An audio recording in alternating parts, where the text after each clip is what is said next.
What's up, Chiefs Kingdom? Welcome to another episode of Outside the Trenches. I'm BJ Kissel, joined as always by my co-host Nick Leckey and Tucker Franklin. Nick, we'll start with you, buddy. How are things? Stone Cold Jones. What we got a lot to talk about with Stone Yeah. Cold Jones. We're going to be joined by Mike DeVito here in a little bit, but for right now, my guy Nick, how was your week? Where did you get that shirt? That's what I want to know right now. Charlie Hustle is where I got this shirt at. Mm-hmm. So I love this shirt. It's fantastic. I love Chris Jones. He frightens me to this day, and I've been retired forever. But that's a bad human being. That is a bad human being. It really is. You've been pretty honest from the beginning that there's zero chance that you would have been able to block Chris Jones. Like No. you were just like, it wasn't going to happen. The only time I could ever block Chris Jones is if he flatbacks me and his foot gets caught up in between my face and my face mask and he trips. That would be the only shot I'd have. Tucker, how the hell are you doing, my friend? Hey, I'm doing great. Got the first dub last week for the Plattsburgh Fighting Tigers. Got a good shot again this week. It's homecoming week. We're getting prepared and all that.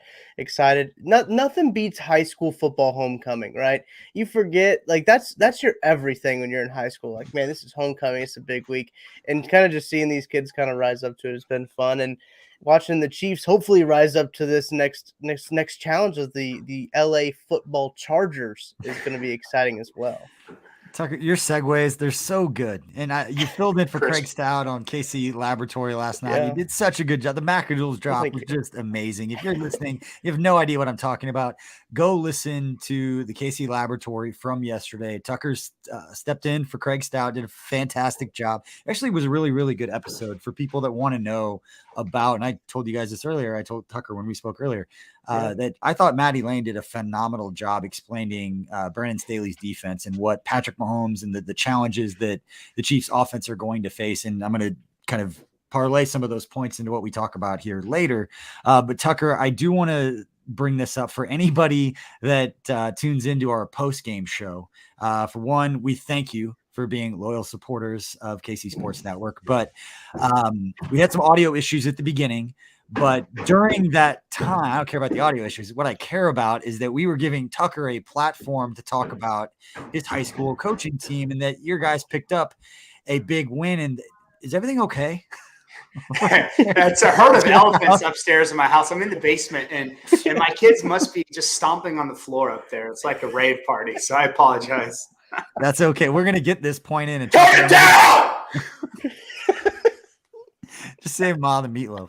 No, Tucker, we're going to give you a platform to talk about your kids, the kids you coach every day. You talk about them all the time offline when we're just talking throughout the day. But how proud were you and how much fun was that to see your guys go out there and find some success?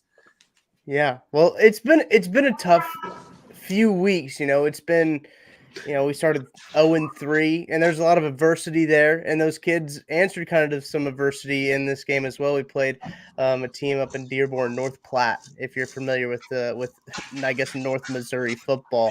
Not a lot of people are, but we played a team where they were down 16-0 at half. We were, and the kids were down in the dumps, and we said, hey, it's not, you got to respond to this. You got to respond. And they really did. We scored 22 unanswered points in the second half and won in the fourth quarter. So on a pretty big touchdown, had a good fourth down play. It was kind of a broken play. A quarterback made a really good choice to kind of read the field, get the first down. And really, I think hopefully we can carry this momentum into this week. We got a good shot to win again. And man, I'm just proud of how they responded and we know that you guys are talented enough to win this game. And we know what you guys are capable of. You just have to go do it. And they responded very well to that. And I think some of the kids themselves were like, hey, what are we doing? We started slow, started sluggish, kind of started hanging our heads a little bit after. It was the first touchdown was like a punt, but it was a low punt. The linebacker knocked it out of the air and took it back for a touch. It was weird. I'd never seen anything like it before. And I think that kind of was a weird start to the game. So our kids were just they were in a funk. And then at halftime we laid into them a little bit, down 16 points at half to a team that we should have probably beat by a little bit more. But a win's a win. It goes in the win column the same, and glad we finally got that win.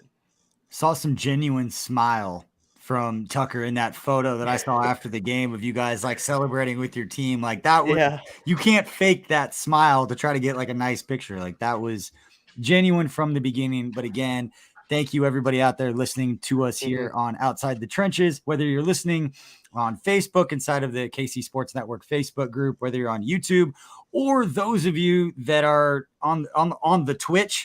Is that how the kids say it, Tucker? The Twitch? On Twitch. Just on Twitch. There's no I feel like Bill Belichick, like the tick.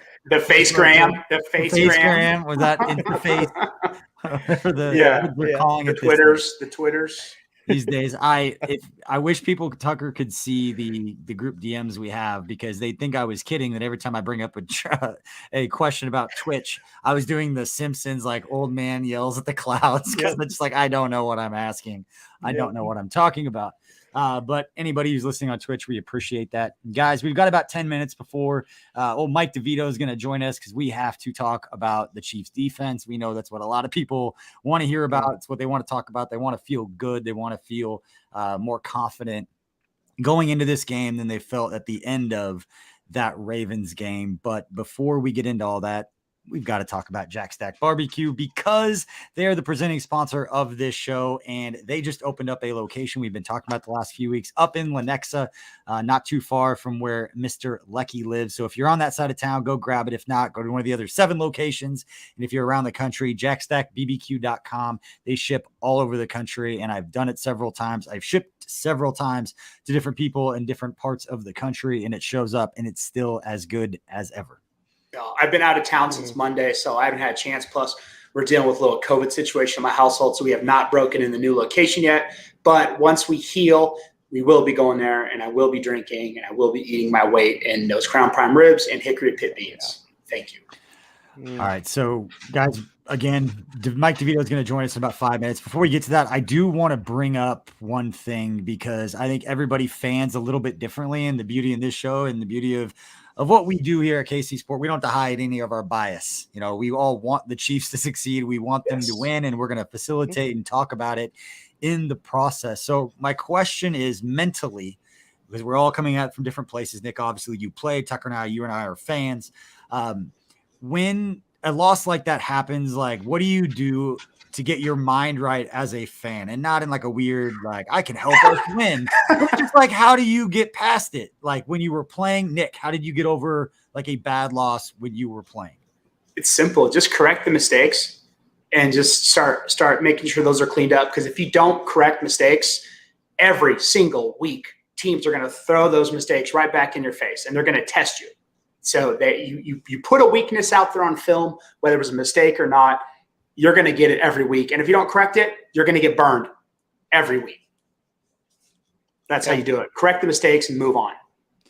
But that's a pragmatic way of looking. That's kind of where I'm going with it, is that you just get right back to work. Like, you correct it. And one of the points this week is, it's so unique going from facing and prepping for Lamar Jackson and the Ravens offense and what they do, and having to like dive back into that film and all the gaps. And again, we're going to talk about that with Mike DeVito, but the run defense, like, it was beyond just missing tackles. Like, guys were not in the right places, whatever their keys were. They got to fix things from like a teaching schematic standpoint as far as what their keys are. But how much time can you really spend right now, or earlier this week, focusing on how to fix that in case you play them the next time, to completely changing your mindset to now all of a sudden you're going to face Justin Herbert, who I heard on the laboratory yesterday, thanks to Maddie Lang, that more than 50% of his passes are beyond 10 yards down the field. Like, these are guys who take shots down the field, complete opposite of what they were dealing with Lamar Jackson. So Nick, sorry to go back to that point, but you just get right back to, like, you don't have time to necessarily like stew on it. So what's your advice to a fan who can't get back to work and start studying film? Like, as a fan, what do you do to move on to the next one? As a fan, you just have to just accept that it's early season loss, and that the fact that Lamb had to make 2 circus throws and late to beat us. And then the Chiefs did not have an answer on offense. I mean, everyone looks at the defense, but last 3 drives, offense did not score a single point. Right. So that's concerning. Don't look at the defense, look at the offense. It's a team sport, and there's a lot to be taken from that. And this is a high octane offense, but sometimes you got to learn how to grind it out. And they're still figuring out this new offensive line. So they're going to get those plays dialed in and just realize that Baltimore had to play a perfect game to beat the Chiefs. A perfect game. And the Chiefs, All right. Tucker, how do you get over a loss? I kind of I get over anything by just bottling up and not talking about it. Just tuck it down in there.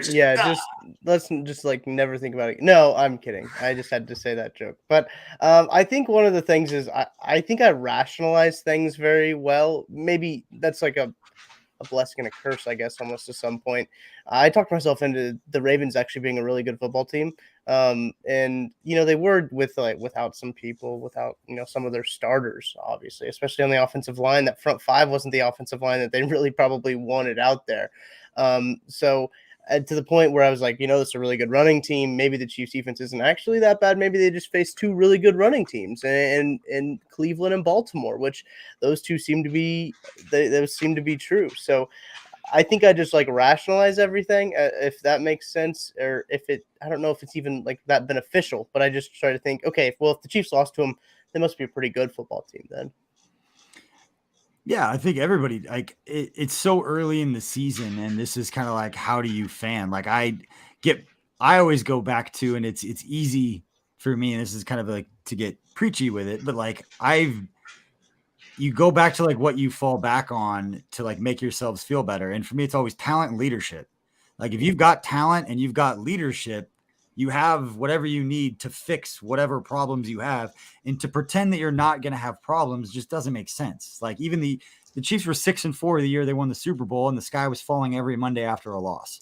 So that's just the way that fans are. They're fickle. You get all worked up and you're we can't win every game if the defense is giving up his points. You can't, because we scored 35 points and we were in it, not playing well against one of the three best teams in the AFC. That's not just some run-of-the-mill team. That's the best team. That's a very unique challenge that completely exposed an area. That's the only way the Ravens can have success, is to do exactly what they did. If we can figure out how to stop that, we're going to boat race them by 21 points. I'm sorry.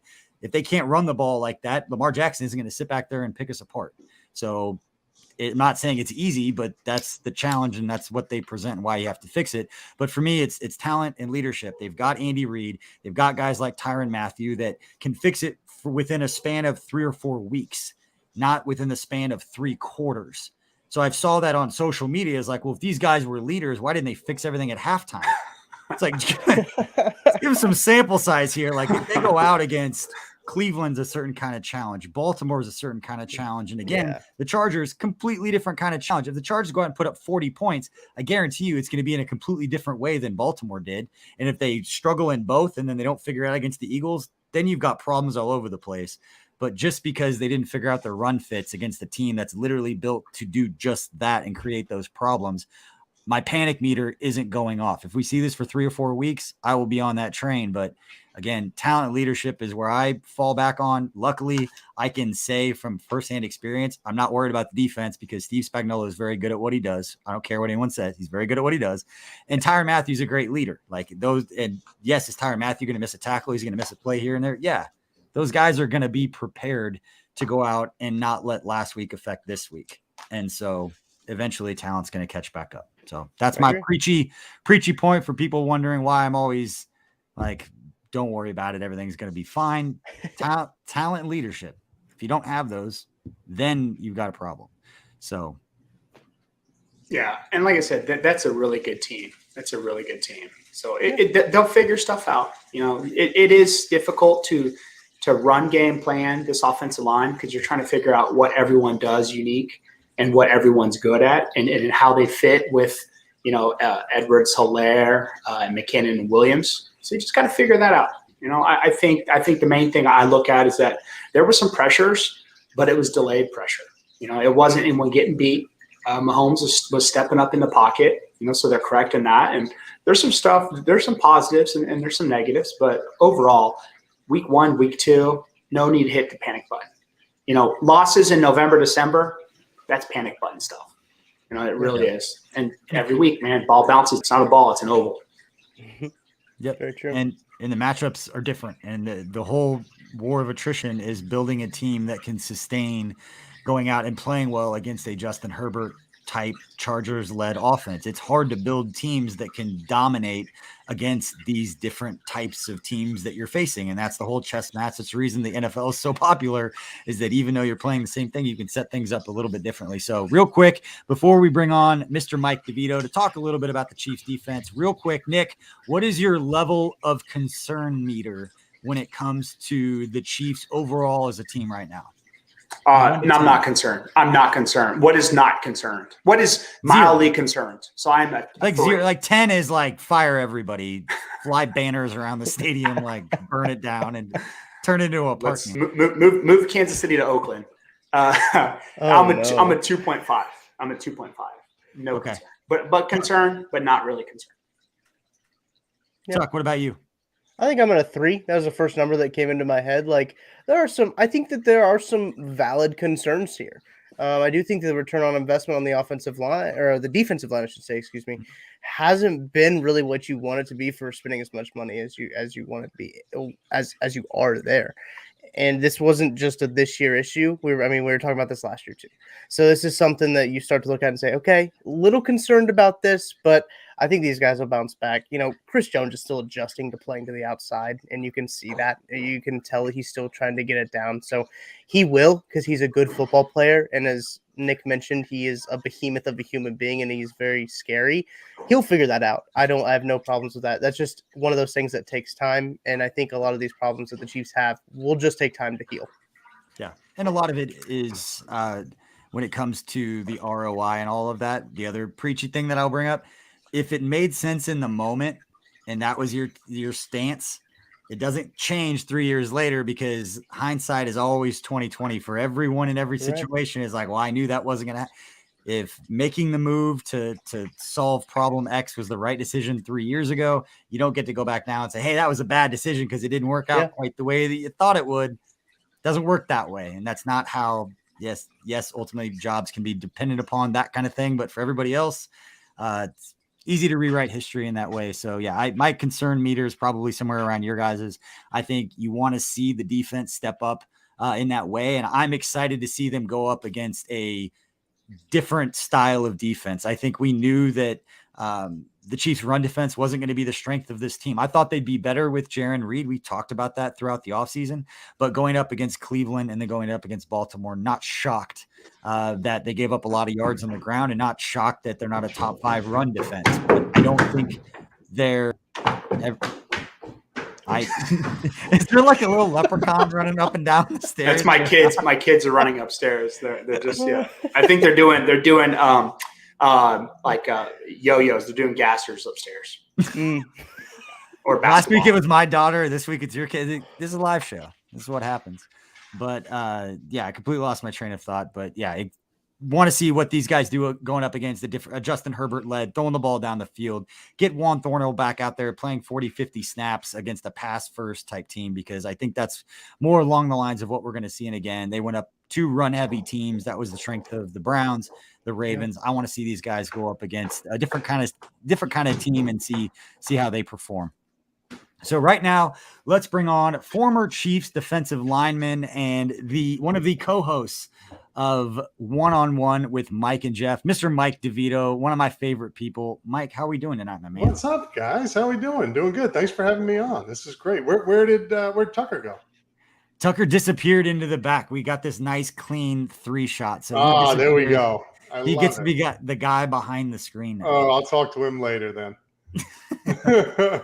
Hey, Mike, right off the bat, who's a badder dude? Chris Jenkins or Chris Jones? Ooh, wow. That was not one Nick that I chose expected. Violence right off the bat. Oh, Nick, that was a quick set. I jumped. That was good. Yeah. You got me. You stuck me right at the line with that one. I can't let you get your mask going. Yeah, no, that's it. That's it. I was done. I'm out of that rep. I didn't get to spend the time with Chris Jones that I've got to spend with Chris Jenkins, right? So I hung out with Chris Jones a couple of times when I went to see the guys at the hotel when they came in to play New England the past couple of years. But I never got to play with him. watching them on the field, I mean, they were just as dominant. I just know that Jenkins was, man, he was just pure violence from head to toe. Nick, did you go against him? Yeah, 2008 with the Rams. Yeah. Okay. Yeah. I mean, he just was. I've never seen I've seen him throw Logan Mankins like he was, just like a pillow. Yeah. So I don't know. I mean, they're both talent-wise, they're both up there with, they're both the best that two of the best that I've seen. I just can't speak to Chris's personality outside of what I see on film, which looks violent. But I know Chris Jenkins. Like if I'm getting in a street fight, like I'm drawn for him. Like where is he at? Bring him, come with me. Chris. Was Chris Jenkins the guy? And I could be completely wrong here, but the year they had Hard Knocks, didn't they do like a red zone? And I always remember this. They did like a red zone drill, and he just stood at the goal line, like waiting for everyone to get ready. Like he was a solid, like literal minute before everybody else like lined up with his arms out, just saying, "This is my area. That's right. Like this is my drill." Like just yelling at everybody, and then just dominating that. Like, this was all my over the thing. field. Yeah, that was him. I mean, Okay. One thing that was special about Chris Jenkins is that he was like 385 pounds, 390 pounds, and he ran faster than your normal wide receiver. I mean, he would beat wide receivers in a 10-yard sprint at 380 pounds. I mean, I've just never seen that sort of explosiveness being that big. I mean, he was just gigantic. I mean, so yeah, he was a special dude. I'm worried for Nick now, like decade later. How did it go? A guy like that. Like, I'm sorry, man. So you said what? 2008? Yeah. So we were in that great. We were in that 3-4. So he would have been head up on the center. On me, yeah, the whole time. So I actually did great. What's funny is so weird. I know we're getting off tangent, but that practice week. So I was the starting center, and that practice week they literally rotated in the second string center into 1 reps, thinking I was going to get beat that bad. So they, which I've never in my 6 years, I had never seen that before in my life. But they literally rotated in the backup, thinking I was just going to get murdered. Yeah. And I actually had a great game. I got kudos that next Monday. We got blasted 50-0, but I did really, really good. I didn't sleep that whole week because I was so nervous. Right. Because he's a massive human being. But yeah, I did great. It was actually really, I could hang my hat on that game. Yeah, that's awesome, Nick, because I've seen him kill the best. So that's fantastic. Did you guys have Incognito that year? Yep. He was right guard. You guys had a tough line. You had a tough line. We don't have to go down there, but that's fun. We could talk about that all day, Nick. That's cool. It's okay. I got to ask you while we're just firing questions off, how frustrating was watching the Ravens game for you as a guy that prides yourself on run defense? We've joked about the pass rushing stuff, and all those things, but you were the guy that's job was to make sure that things like what happened to the Chiefs defense and the interior defensive line didn't happen.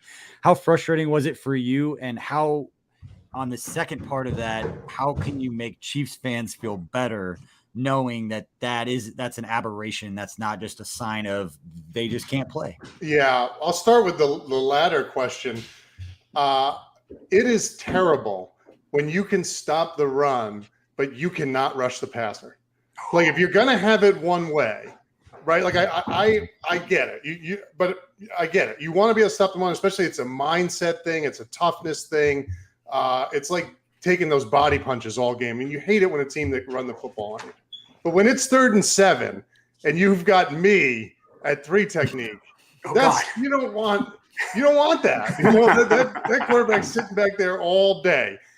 So unless you're playing in a defense where you have Cromartie and Revis in the back, like you don't want me on 3rd down. So I understand the frustration, but we're 1 fumble away from winning that game. I mean, as bad as it's been, I mean, how many yards rushing they have? 250 yards rushing?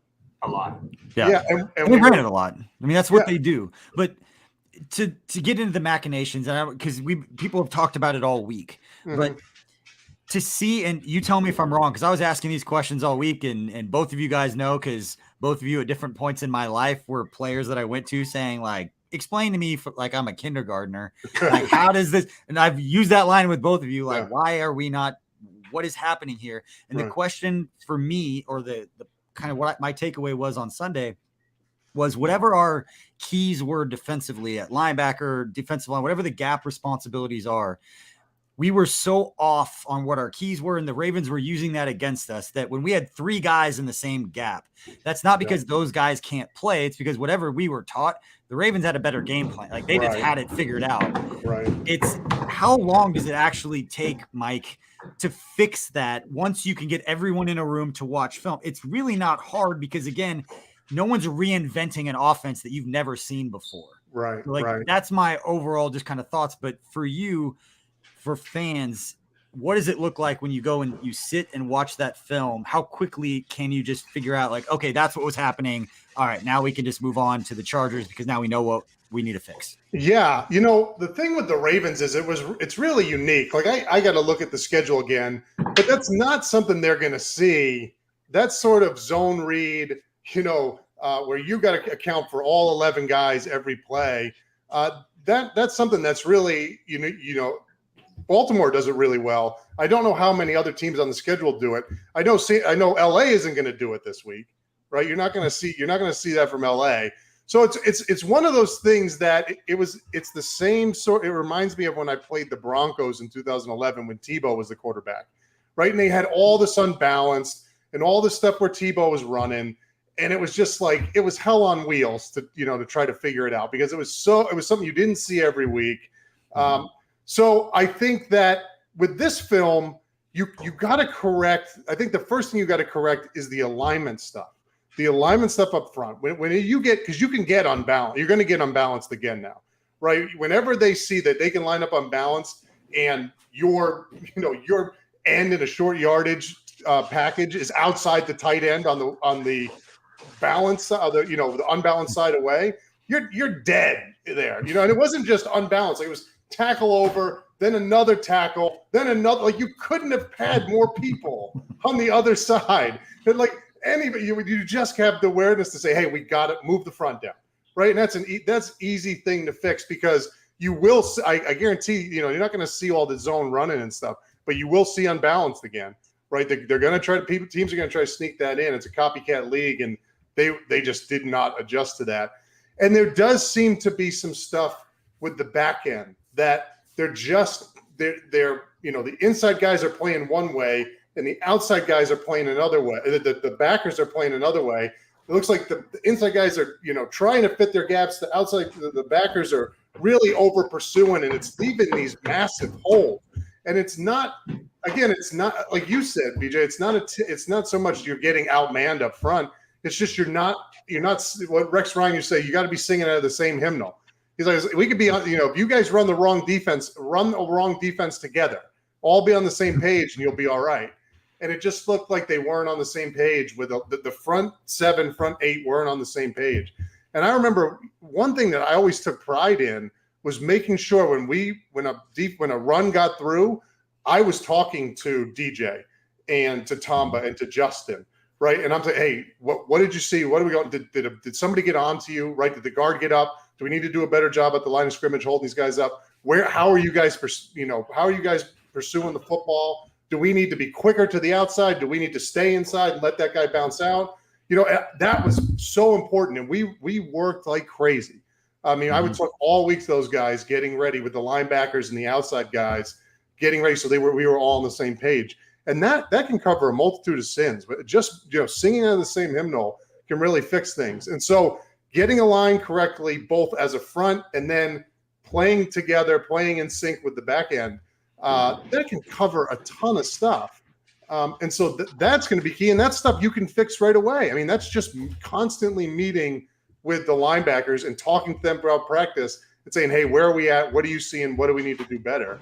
And then there's some technique stuff up front, like the way they're engaging block. You have this pistol formation where they have, the quarterback's back there, and then he's in shotgun, and they have the 2 backs lined up in some sort of variation around him. Right away when you're getting with pistol, you're generally getting some sort of zone read.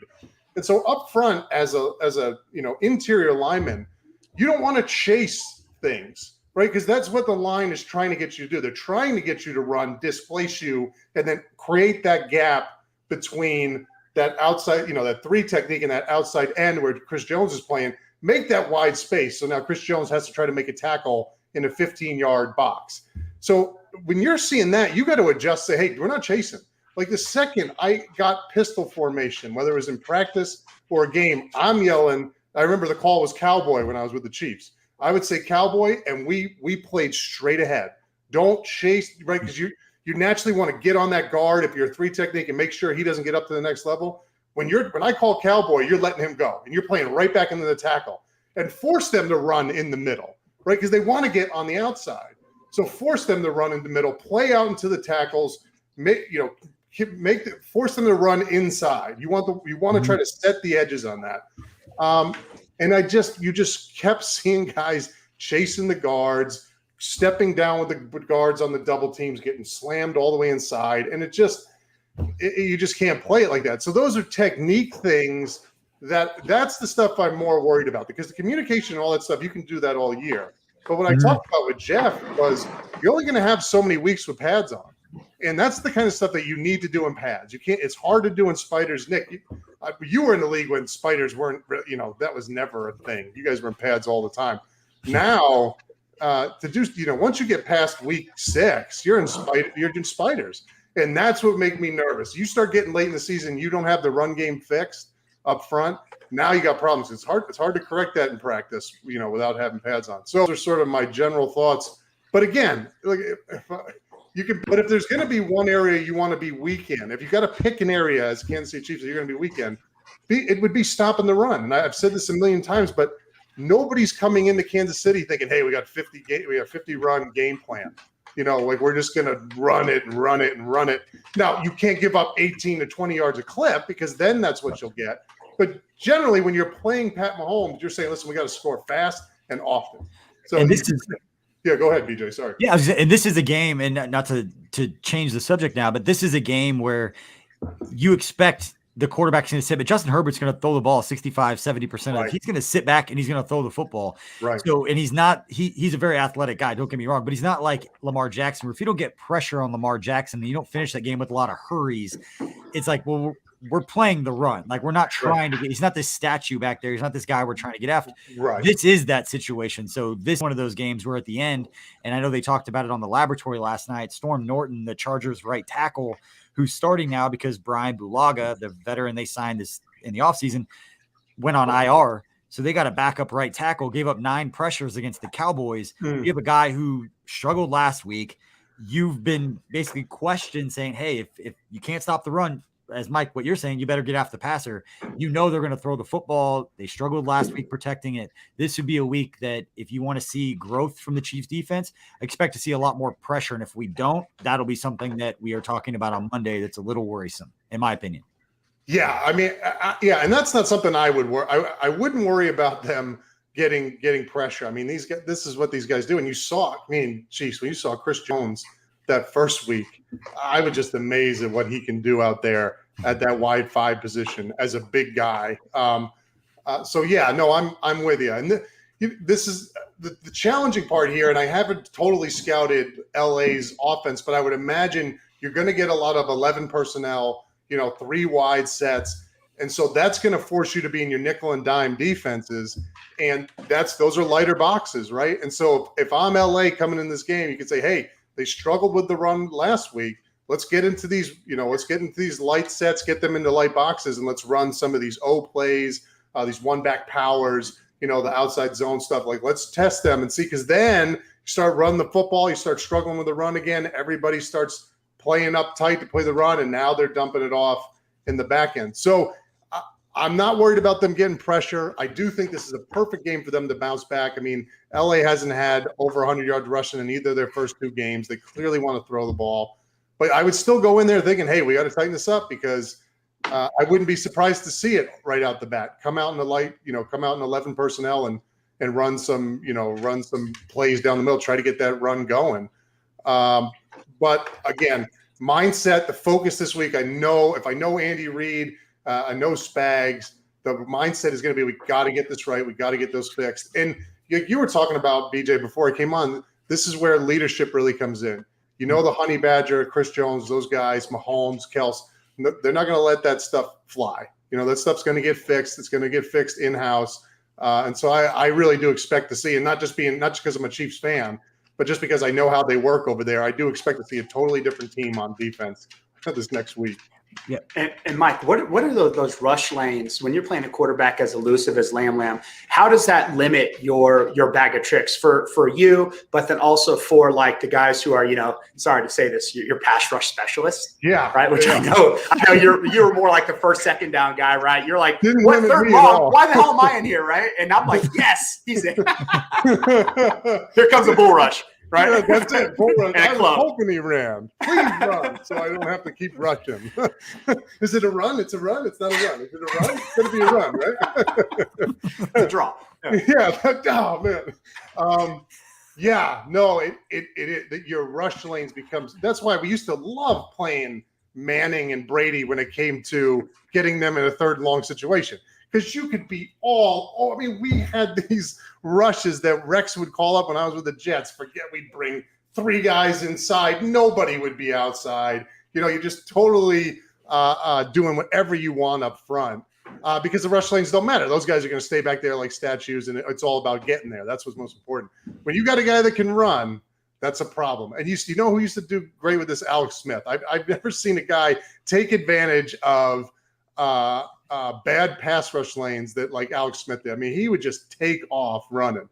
And so yeah, no, I think that when you're playing against a quarterback that can run, you got to be really careful. And that's a massive asset for an offense because you can't just tee off. You have to tee off within your assigned lane. And even if you get too far up the field, you see Pat Mahomes step up and take it all the time. So it presents another challenge, another element that's that you really got to account for up front. All right, Mike, and last question. We appreciate your time. Again, we're talking with Mike DeVito, former Chiefs defensive lineman, run stuffing extraordinaire. Is probably something that I use quite often to describe. But, and this is a loaded question. I'll try to articulate it the right way. But as somebody who's been around Andy Reid, who knows this coaching staff, you mentioned that before, what gives you confidence that you should tell Chiefs fans that not to say they're going to turn into, the mid-2000 Baltimore Ravens defense, right? But just what gives you confidence from being around those guys that any issues that they faced or whatever problems they've had, not from let's have a closed team meeting type of cheesy conversation, but just this is the process of what they go through, and this is how we get better. Just what messaging can you give Chiefs fans to let them know that the problems that they've seen are being attacked head on, even though we can't see them working on these things? Yeah, well, the first thing is you have Patrick Mahomes as your quarterback. So before we get into anything else, you could have Swiss cheese on defense. We've seen it, and you can make it to the AFC Championship game. And one play away from making it to the Super Bowl.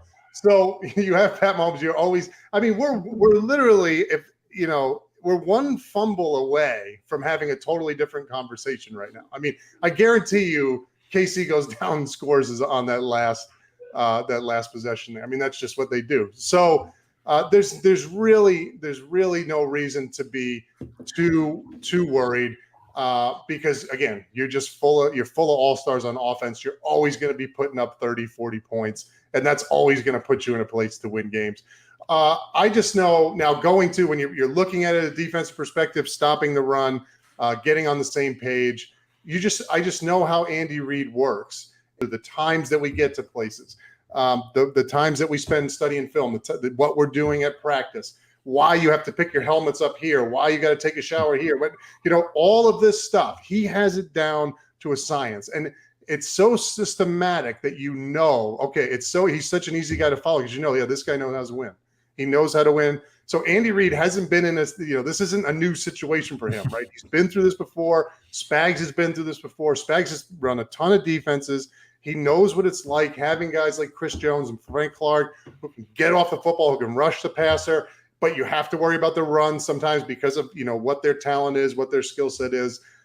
These guys have been here before, and they're going to fix it because that's how they work. This is not like a lot of teams that you'll see where a lot of this stuff will get pushed under the rug. And with Pat Mahomes, you're almost justified in doing that at sometimes. Like, hey, don't worry about it. We got Pat Mahomes. I promise you that's not happening I promise you that's happening in Kansas City. That's not how Andy Reid does things. So there's a ton of reasons to be optimistic. And outside of stopping the run, I'm not too worried about where this team is at. Perfect.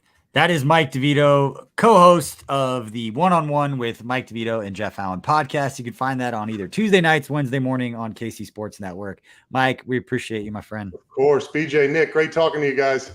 Thanks, Talk Mike. soon. See you guys. Mike. There you have it, Chiefs Kingdom. Hopefully that makes you feel a little bit better and that the sky is not falling because they went out and had a bad performance, because Andy Reid, Steve Spagnuolo, these players, they have gone out and not played well before. And we still look at them as Super Bowl champions and some of the best at what they do, not because they never have bad performances, because they learn from their bad performances. Every bad performance is not the, oh my God, we're completely exposed now and we're never going to be able to get a tackle or stop anybody ever again. So yeah, well, it'll play nicely to my Blind Nil question, but I want to say something, man. I learned a lot from listening to Mike just talk right there, talking about run fits, first level being off from the second level. I had we could have made like a 2-hour podcast. And then I think what he talked about with run fits too, it was indicative because what you're taught, if a guard pulls in front of you, you're supposed to chase that guard down. And what he was saying was, don't do that. He was saying, just have your run fit where don't chase and sit there, because if something goes away, something's coming back to you. You know, that's always the case. And it's like that for linemen with TE stunts. Something goes away, something's coming back. So just wait for it. So it's interesting to see that the run fits are off in the first and second levels where we're there. And that's what Baltimore does. Baltimore will pull guys and then run that way. Right. And it's like, that makes no sense. It makes no sense. Like, you're going to pull your right guard, right tackle, and then you're going to run back where they were empty. Like, it's just. You know, we're getting my level of analysis. Like, if they're moving because they know that you're going to go do that, then whenever they do that, you do the opposite. They're doing that because they know what you're going to do. So just do the opposite. Exactly. It's like that scene in Fight Club, right? Where he's like, or maybe I spent the whole day misremembering everything so that you wouldn't remember what it was, right? Mm-hmm. Dude, Tuck was talking 4D chess last night. We talked about this before the show on his take of maybe the Chiefs will throw short passes to control the clock to keep the Chiefs defense off the field. Yeah. It's like, It's a little bit of a reverse psychology, you know, like doing the opposite strategy. But yeah, to Nick's point, man, Mike and Jeff have a phenomenal podcast. I honestly think that it's my favorite Chiefs podcast to listen to. Those two guys are incredibly smart and articulate their thoughts all very well. Mike is amazing when it comes to talking about the defense and honestly even the offense. He's pretty knowledgeable on the offensive side of the ball too, as much as he likes to give himself a hard time about it. But man, he's really been great on One-on-One. And if you don't subscribe to the KCSN podcast feed wherever you listen to podcasts, make sure you do that. Make sure you subscribe to the YouTube. Subscribe, follow us wherever you're watching the show now, and you're going to get One-on-One. You're going to get all those episodes into your phone, so you can just basically live and breathe Chiefs content. We have you covered. I like that. That's smooth. That was smooth. good, man. You're getting good. Like, you're good. I knew you were good from the get. You're too good. Like, Nick. you're too good for being like 15 years old, like however old you are. Like, born in 2009, right? It's not fair. So anyway, Nick, let's get into Blind Nil. What do you yes. got? You want me to go? You want me to go first? You want me to go You're first? excited about it. You already brought it up. Mm-hmm. All right. I looked up because I knew these were two very predominantly, lean on the run game. Let's have a badass stable of weapons to run with, quarterback and running backs, badass offensive lines. I looked up the rushing statistics, and my question to you will be, before I tell you the statistics, does this change your outlook, or does this make you not panic for this Chiefs defense? 2020 rushing. The number 3 team last year, 2020, with 2,300 yards and 4.8 yards an attempt. Cleveland. Number 2 was the Titans. Number 1, Ravens. Ravens had 3,000 rushing yards with 5.5 yards per attempt. Per attempt. They're getting a first down on 2 downs. That's their average for the season. Does that make you feel any worse or better about this Chiefs run defense? Tucker, you go first. I kind of posed a similar question as you, Nick, and that's something I've been mulling over a lot. Is that like, okay, the Chiefs did just play 2 very good rushing attacks. The best. And so, yes, 2 of the best rushing attacks. Now, Derrick Henry is a machine. That's obviously why the Titans. Exactly. I should have said Derrick Henry, not Tennessee, right? Right. It's Derrick Henry. But when you start to look at it, you're like, okay, they faced 2 teams and they went toe to toe with these teams at what they're best at. And should the Chiefs be a little bit better at stopping the run? Probably. They probably should. I don't think that that's something we can say, oh, you can just chalk it up to, oh, they were good, so that's okay. Let's throw it out the window. No, I just think there's stuff that can be done there. But I also think that, Nick, your point is it's very important to the what's the word? The context of the situation. You got to take in all this information of, the Chiefs might have given up 404 yards in 2 games on the ground, but they went up against 2 of the top 3 rushing attacks of all of last year, and this year probably going to be close to the same. Listen, Cleveland's got good backs. I know that the Ravens have had some struggles with their backs, but Lamar Jackson is one hell of a running back. I know he's a quarterback too, but man, he can run the ball very well. That's no slight to Lamar. I know a lot of people like to call him a running back, but man, that dude can rush the ball with the best of them in the league. So I think that that is definitely something that I've been thinking about a lot. Well, maybe with a pass heavy team like the Chargers are going to pass the ball a decent amount. It's likely. Maybe then we get to see the Chiefs defense actually be what they are. And I'm not sure how much that plays into it, what percentage of the scale it is, which one tilts more in which favor. But I do think that it's something that should be accounted for when making your opinions on this Chiefs defense.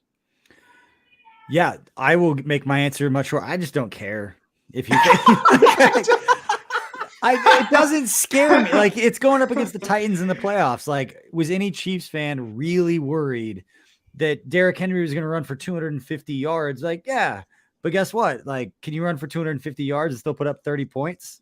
Like, you can run for 250 yards and put up 24 points, but the Chiefs are still going to score 30. So, yeah, am I frustrated that we had 3 players in the same gap and I kept talking about it? Tucker, we were there. I was like, just run a scrape. Like, just do something different, like attack the mesh point, all the stuff that Maddie was talking about. Just try something different. Was frustrating. But do I think we're going to go up against the Ravens in the playoffs and not have a better answer for how to stop that, even if it means sell out and go punt block and like just do whatever you got to do to send everybody after the run? Like, I'm just not worried that when you get into a do or die situation that the Chiefs can't get 2 stops defensively, knowing that the other defense is going to have to stop Mahomes. We just have to stop the other team one more time than they stop us. And I'm still confident that we're going to do that going up against teams. And I'm not going to say gimmicky, but just are very unique like Baltimore is. And when you're facing me in a playoffs and you have the full resources of your entire defensive coaching staff focused on stopping their one thing and not a week 2 matchup in primetime. Sorry, I just my meter on that level just isn't very high. So it doesn't surprise me all the things that you talked about. But Tucker, to your point, this was not succinct at all. Tucker, to your point, like, we're going up against the Chargers and the Eagles of next 2 weeks, 2 more balanced type teams. Mm-hmm. If we're having these same conversations using points from these 2 games about not stopping the run, about all the points that we're giving up, I will be more concerned. But I didn't expect us to be dominant against 2 of the best teams in the AFC, against what they do against a lot of unscouted looks early in the season. Yeah, and that's kind of the other thought that I have is it's hard in week 2, right? There's not a lot of film out. There's 1 game worth of film on this team that is now all of a sudden running a bunch of different schemes that you hadn't seen on film yet. So I think that also plays into the whole aspect of, do I think that they caught the Chiefs out on the wrong foot? Yeah, and I think that's good coaching. You know, Harbaugh's a great coach. He comes from the Reed tree, so it's not a surprise that he's a good coach. So I think that that's another thing that I've been thinking about as well when it comes into, is this defense really that bad?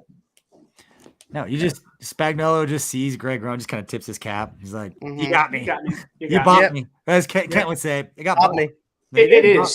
No, it really is. And I think you got to look at too is that Cleveland and Baltimore, I I think they emptied their clip on those plays. I think they showed all their cards, and they better come with some other wrinkles come playoff time, because that was their Super Bowl. They put everything. They didn't hold anything back, and it's a week 2 game.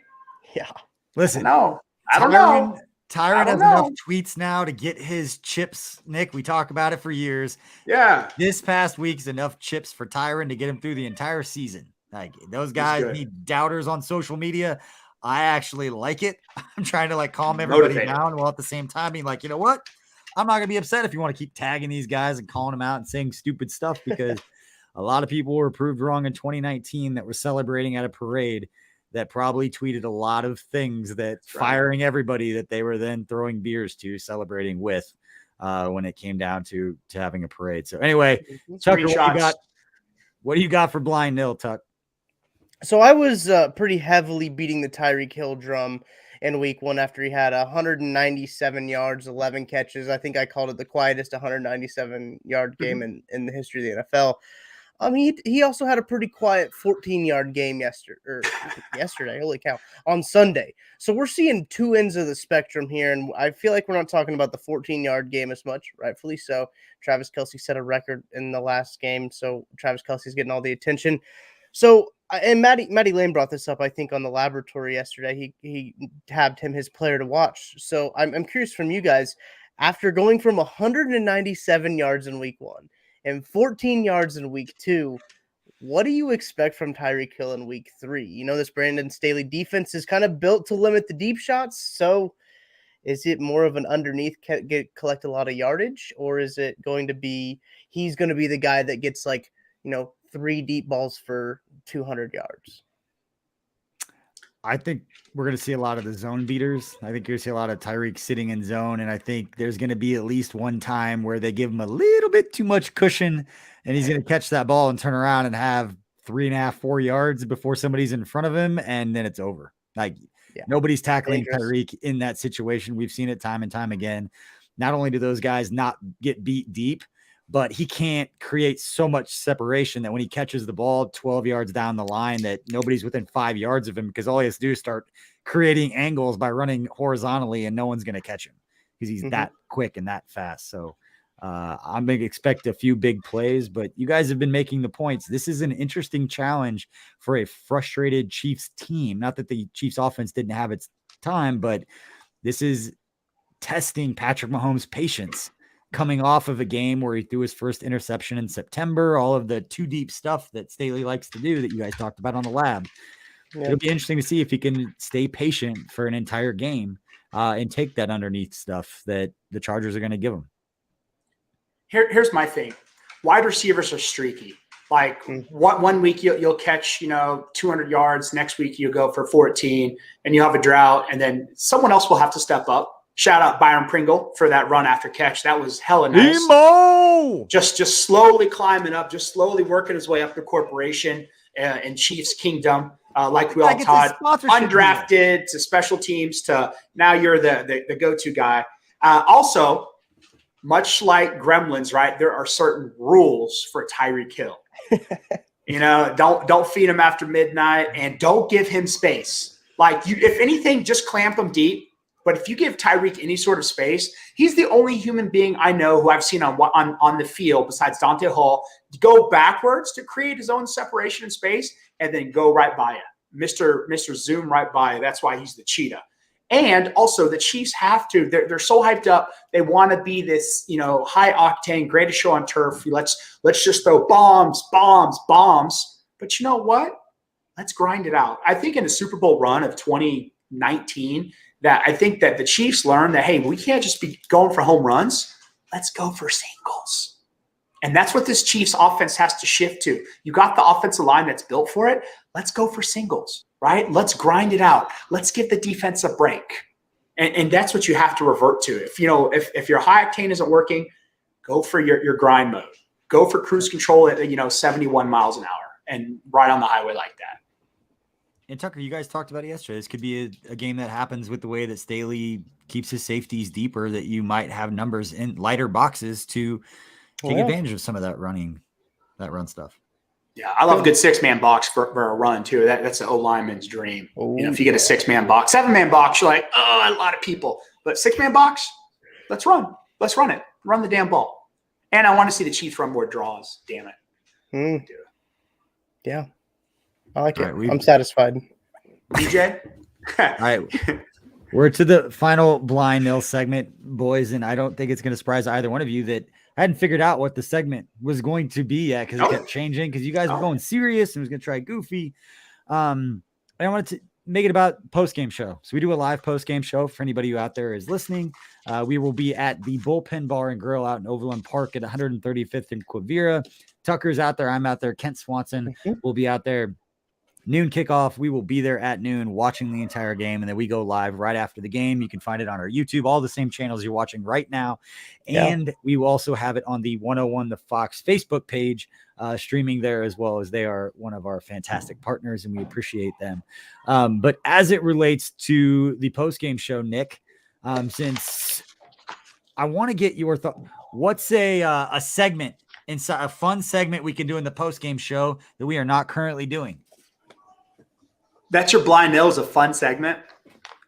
I am double dipping on trying to find out another fun segment we can do for the post-game show, and we're going to bring everybody into our content meeting. Why don't you just tell me what movie you want to see, right?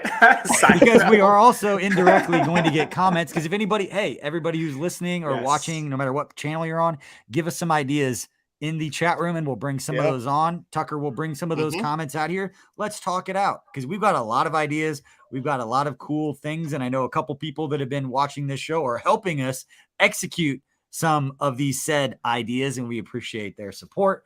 Got a lot of cool things in line, but hey, nothing wrong with throwing a net out there to see what other good ideas that we have. Nick, give us a good idea. I would say, if this is true Blind Nil, and I'm just going to tell you just right there, is I would say a fun segment is what player from the opposing team, and you got to pick a little guy and a big guy, is who can eat the most wings, right? Who looks like they're like the who can eat the most wings?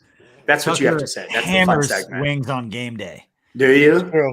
Really? How many wings? But he goes to town. That's awesome. 24 wings every game. Every game? Wings.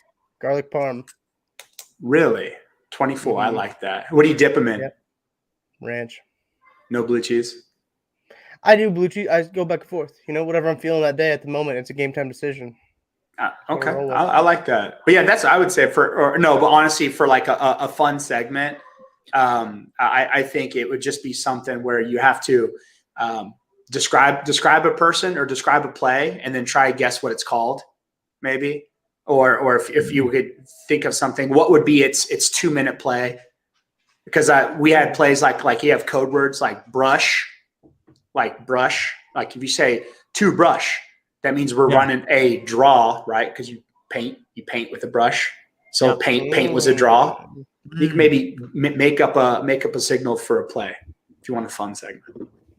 I like that. See, it's not even what you're saying, but this is what happens. You just start brainstorming ideas, because take a little clip from a game of Mahomes talking to Coach Reed off to the side. You show it. Hey, bad lip reading. Yes. Wrong answers only. Wrong answers only. What are they talking about? Like this is new age content. Yes. People. That's what I want to see. Now you're talking my language. There we go. See? Well, Tuck, what do you got? I just saw this comment up here. I'll throw it up from WW. He says, what about guests like Colquitt? Would be hard to pull Colquitt now that he's with the Falcons. So maybe it's because he's with the Falcons. Like, let's do some post-game content from there we go. Players in the league who aren't even playing the Chiefs. Let's just get some thoughts. Like, hey, Colquitt, what did you think about the Chiefs game this afternoon? I know you were playing at the same time, but what did you think about it? I think that would be a good segment. Make him he can think on his toes. I'm pretty sure. In the one conversation I had with him, I think he can think on his toes pretty well. So I think that would kind of be fun. We've got some plans in the works for stuff like that. Don't want to give too much away. But you've done it before. Don't give anything away, Tucker. I'm not going to. I stopped right there. But I think that a segment that we could do is maybe this is a bad idea, but you don't know until you try it. What if we go around the bar and pull like some people and ask them about what they think about the game. Some like That's a fans. horrible- Yes. Oh my God. Yes. Oh my slightly- God. Could be slightly intoxicated, could not be, but could be. And you ask them about the game. Show him a clip. Show him a clip and ask him to say what just happened here. We're having this Correct. brainstorm meeting with everybody. Correct. Tucker. I love it. Two things are going to happen. A, it's going to be Billy on the street, and it's going to be you doing the interview because Kent and I aren't moving. You're the person who's there and going around and doing this, and all you got to do is get some earpods, something so they can hear the question. But cell phone, Average Joe, live drunk fans. Yes. Someone just put a JK. Yes. I like that, and I like drunk fans post game analysis. But have them watch a play and say what went right here, or say what did the guard do right? And just say whatever. And that's what I want to see. You want to shame casual fans? No, I want to hear the random. I want to hear the random answers. I want to hear random answers. That's all. And you know what? That's what you get. It is amazing how, and we've seen it this week, and not dipping in anybody's bucket here, but how everybody can watch the same exact game and come away with completely different analysis on what's happening. And that's the beauty of the world. Everybody can have different opinions on stuff. But to your point, it would be fun just to kind of shine a light on all of it and just be like, there's beauty in everybody's perception of everything being different. Like those town hall meetings you see on Parks and Rec. One of my favorite shows, by the way. I think my favorite show, Parks and Rec. You always see those like the open mic live forums. I think we need something. It's just like a open mic Q&A where they come up and they ask us a question and then we answer. Yes, that's even better. Drunk fans, random. Can you imagine, Tucker, what that would have been last week? It is amazing. Everybody. Gosh. I love it. Pragmatic, be like, just go, just leave. Like it's a place to vent. It's like, hey, vent. Ooh, there's something. It's gonna be like Thursday therapy, like what Danny Parkins and CDOT used to do back in the day, just like therapy sessions. Like you guys can vent, and then it's go to BJ in the corner, like he'll just go talk. There could be old man shouting at the clouds, right? That could be the same things. Listen, it's drunk fans shout at the clouds. And if it's not gonna be fine, would you rather be happy or would you rather just be mad all the time? I mean, fair. That. We're on to something. This is a good Blind Nil. I love how nobody mocked Blind Nil this week. It's here. It's here to stay. It is. It's so here to stay. It's such a great title too. Oh my God. I only rolled my eyes and huffed like twice. Yeah, I know. Because it's a thing, because it's perfect. I just don't think people know what Blind Nil means. If you play spades, you know exactly what Blind Nil is. I think you guys don't play spades. I think we're like 1 for 7 on anyone understanding Blind Nil. That's okay. I'm gonna post on Twitter after this. It should. Just make it a yes or no poll. Do you understand the Blind Nil reference? I'm gonna say what is Blind Nil, because I like to ask open-ended questions. Good reporter. That's right. Make sure the third answer is who gives a shit. Is that like one of my favorite quotes is Billy Madison? No, Happy. What's the one where he's the golfer? Happy Gilmore. Yeah. Happy Gilmore, yes. Remember where he's winning them checks and he's like, oh, you could be eligible for a green jacket. He's like, green jacket, yellow jacket. Who gives a shit, right? And it's like, whatever. That's PJ. I don't care. We'll be fine. As long as is 15 healthy, we're good. We're fine. We're fine. Yep. We're good. Fighting chance. We got this whole season is just figuring out how to stop the Baltimore running game and stay healthy, I guess. That's it. That's the kryptonite. So anyone, appreciate everybody for listening to this episode and for following us live. Everybody for your comments, your questions. We appreciate your support. Again, if you are a Twitch person, head over to our Twitch account and subscribe there. And if not, continue listening, continue supporting in all the platforms that you've done it. And if you are on Apple or Spotify, don't be afraid to go and give us a little review. If it's a good one, if it's a bad one, just email me and we'll go back and forth about it. And then once you're feeling good, then you can go give a review. So we appreciate your support. One last thing, Nick, Tucker, final thoughts before we let everybody go, and then it's peace. Divisional game, man. These could go either way, and we'll see if there's a hangover or not, and see if we've got the everything corrected. I'm hoping to put it together, or hoping the Chiefs put it together, but it's divisional. It's a divisional game, so it's going to be big. Yep. These teams that the Chiefs are going to be playing in their division are built to beat the Chiefs. So these are always going to be the toughest matchups that they're going to have all year, no matter the talent on either side. So these teams are geared to beat the Chiefs. So I expect it to be a close one. I expect it to be a good game. Listen, it's always a good football game when Patrick Mahomes is there. So just remember that.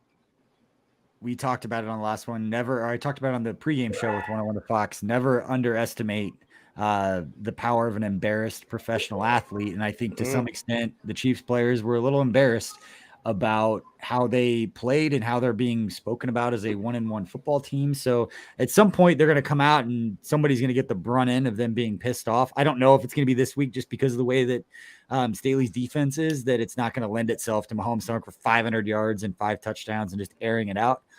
But at some point they're going to come out and bop somebody, to steal a Kent Swansonism. Yeah, hopefully it's this week. The defense, again, that right tackle, Storm Norton, that's the matchup that I'm looking forward to watching and see if we can get some pressure. Anyway, appreciate everybody for listening. We will catch you next time.